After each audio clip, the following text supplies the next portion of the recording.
He smashed through the crumbling wall with a hammer, and a $100 bill floated out from the vibration. Stunned, he opened the cabinet door. Inside was a black bag stuffed to the brim. Cash was spilling out of the sides. But just then, a coworker reminded him it was time to clock out. Worried someone might see, he quickly shut the cabinet, then casually followed the others downstairs. In 2 hours, the building was set to be demolished. No one was allowed to stay behind. While Mike was lining up to clock out, he suddenly claimed he forgot his time card upstairs. He asked a coworker to cover for him, and slipped him the $100 bill he had just found, then ran straight back to the room with the cash. He excitedly pulled out the bag, opened it and found it was filled with stacks of money. He hid in the next room and started counting. 3 bags, $3 million.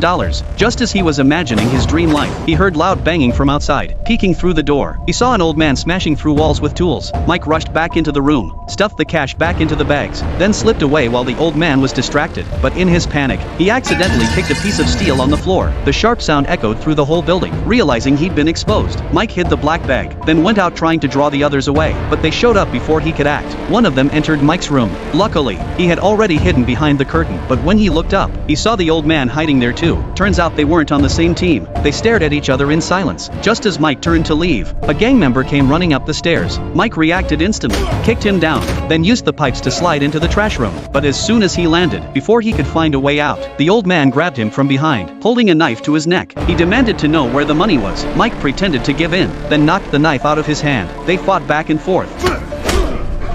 Neither of them could gain the upper hand, but the noise attracted a nearby gang member. He reported their location through his radio. Seeing they were outnumbered, Mike and the old man tried to calm the guy down. Look, hit the dynamite. They'll bring this whole place down. He ain't lying, mate, around. Back up! Back the fuck up! Be real smart about this, kid. What did I just say?